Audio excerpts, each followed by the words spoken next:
Hi guys, welcome to economics in easy way. आज का अपना टॉपिक है एग्रीगेट सप्लाई। तो आइए स्टार्ट करते हैं।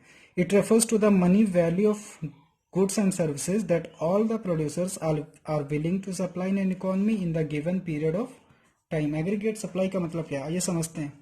यहाँ पे हम लोग इकोनॉमिक्स को समझते हैं, रटते नहीं है उसको। बहुत ही इजी वे में, सिंपल लैंग्वेज में समझते हैं कि एग्रीगेट सप्लाई क्या होती है। एग्रीगेट सप्लाई क्या होती है कि सारे प्रोड्यूसर्स एक ईयर में कितने गुड्स और सर्विसेज का प्रोडक्शन करते हैं, उसको बोलते हैं एग्रीगेट सप्लाई। की एक साल में कितने गुड्स और सर्विसेज की प्रोडक्शन होती है।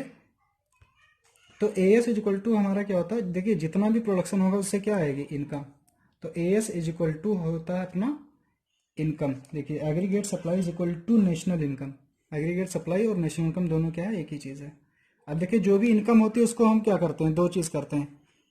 इनकम को या तो कंज्यूम करते हैं या तो सेव करते हैं। तो इनकम के ये दो चीज़ें हैं, दो पार्ट्स हैं। या तो उसका कंजम्पशन करते हैं या तो सेविंग, या तो खर्च करते हैं या तो बचा लेते हैं। तो फॉर्मूला अपना होता है y is equal to C plus S. और अगर हमको s चाहिए तो y माइनस सी, मतलब सेविंग चाहिए तो saving is equal to income minus consumption. अब ये पूरा अपना लोग बना लेते हैं शेड्यूल। यही शेड्यूल हमने उसने एग्रीगेट डिमांड में भी यूज़ किया था। अगर वो वीडियो नहीं देखे तो एग्रीगेट डिमांड की वीडियो ज़रूर देख लें, तो ये टॉपिक ज़्यादा समझ में आएगा। इनकम 0, 100, 200, 300 और कंजम्पशन ले लिया 40, 120, 200। ये तो सेविंग कैसे आएगा, इनकम माइनस कंजम्पशन, इसमें से ये माइनस करेंगे तो 0 माइनस 40 माइनस करेंगे तो माइनस 40, 100 माइनस 120 करेंगे माइनस 20, ऐसे माइनस करते जाएंगे। और जब कंजम्पशन और सेविंग एस कैसे आएगा, C plus S, consumption saving को ऐड कर देंगे तो एस आ जाएगा। तो 40 और प्लस 40, क्योंकि ये माइनस है तो जीरो हो जाएगा। फिर ऐसे ही 120 माइनस 20 करेंगे तो 100, 200 में जीरो ऐड करेंगे तो 200, 280 में 20 ऐड करेंगे 300। तो देखिए y is equal to A S, अभी हमने यहाँ बताया था कि A S is equal to Y. तो यहाँ पे देखिए ये इनकम है यानी कि ए एस है, और ये ए एस है। ये इनकम ए एस दोनों बराबर हुए कि नहीं, जीरो है तो जीरो, 100 है तो 100, दोनों इक्वल हो गए। अब देखिए यहाँ पे माइनस में होता है सेविंग। सेविंग यहाँ पे माइनस 40 है, माइनस 20 है। जब सेविंग माइनस में होता है तो उस सिचुएशन को बोलते हैं dissaving. When saving is in minus, this situation is called dissaving. आइए अब डायग्राम समझते हैं। ए एस कर्व, ये पूरा एस एक्स एक्सिस बना लिया, वाई एक्सिस बना लिया। एक्स एक्सिस पे हम दिखाते हैं इनकम, वाई एक्सिस पे शो करते हैं एग्रीगेट सप्लाई। अब देखिए जब डिस सेविंग होगा तो ये इसके नीचे बनेगा ये कर्व। तो यहाँ से ये वाला पार्ट पूरा डिस सेविंग है, जहाँ पे माइनस 40 और माइनस 20 में आ रहा था, यहाँ पे जीरो हो जाएगा सेविंग। ये वाली पूरी सेविंग की लाइन है। तो इससे जब एक्स एक्सिस के नीचे है तो ये सेविंग है, यहाँ पे जीरो, यहाँ पे सेविंग पॉजिटिव होना स्टार्ट हो जाती है।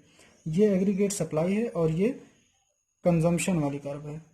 तो यहाँ पे पॉइंट जब आर पॉइंट पे, सी पॉइंट, ये जो है कंजम्पशन कर्व जो है ए एस को इंटरसेक्ट करता है एट पॉइंट आर। तो आर का जो पॉइंट है, ये पॉइंट क्या शो करता है, when A S is equal to C, यानी कि सप्लाई, एग्रीगेट सप्लाई और कंजम्पशन दोनों इक्वल हैं।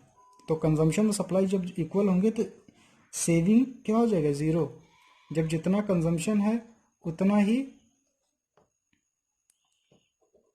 इनकम है, यानी कि जितनी इनकम है उतनी कंजम्पशन है। तो सेविंग क्या होगी, सेविंग क्या होगी, जीरो।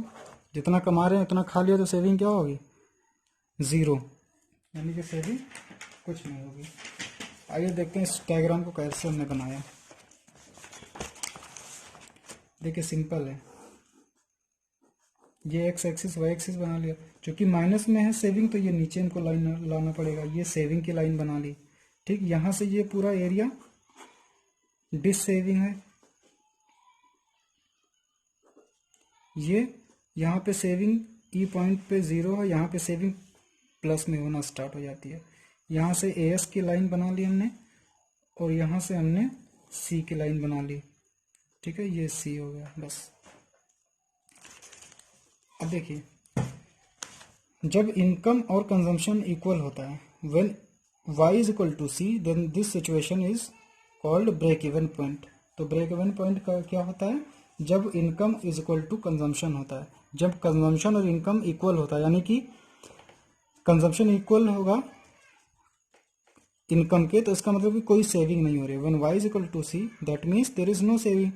और जब कोई सेविंग नहीं हो रही तो इसको ब्रेक इवन पॉइंट कहते हैं। सिंपली ब्रेक इवन पॉइंट किसको कहते हैं? When y is equal to C. When y is equal to C, जब y is equal to C होगा तो उसको पॉइंट को बोलेंगे ब्रेक इवन पॉइंट। ठीक है, तो ये पूरा अपना डायग्राम है। पहले इसमें ये पॉइंट बनाते हैं, एक्स एक्सिस बनाते हैं, फिर वाई एक्सिस बनाते हैं, फिर एएस बनाते हैं एग्रीगेट सप्लाई, फिर कंजम्पशन कर्व बनाते हैं। पिछले डायग्राम में भी ये बता चुके हैं, पिछले वीडियो में। सेविंग ये लाइन बनती है, क्योंकि सेविंग यहाँ से क्यों स्टार्ट हो रही है? क्योंकि सेविंग यहाँ पे माइनस में है। जब कोई चीज़ माइनस में होगी, कोई भी डायग्राम बनाएंगे आप माइनस में होगी अगर, वो तो इस एक्सिस के नीचे आ जाएगी, इस लाइन के। और यहाँ पे दोबारा से सेविंग पॉजिटिव होना स्टार्ट होती है तो ये इसके ऊपर आ गई। ठीक है, तो इस तरीके से सेविंग शो करते हैं। देखिए सेविंग अगर हम एग्रीगेट शेड्यूल में दिखाएं आपको, तो सेविंग यहाँ पे क्या थी? माइनस में थी, -40 -20, फिर 0 पे आई तो 20 और 40 आ गई, यहाँ पे प्लस होना स्टार्ट हो गई।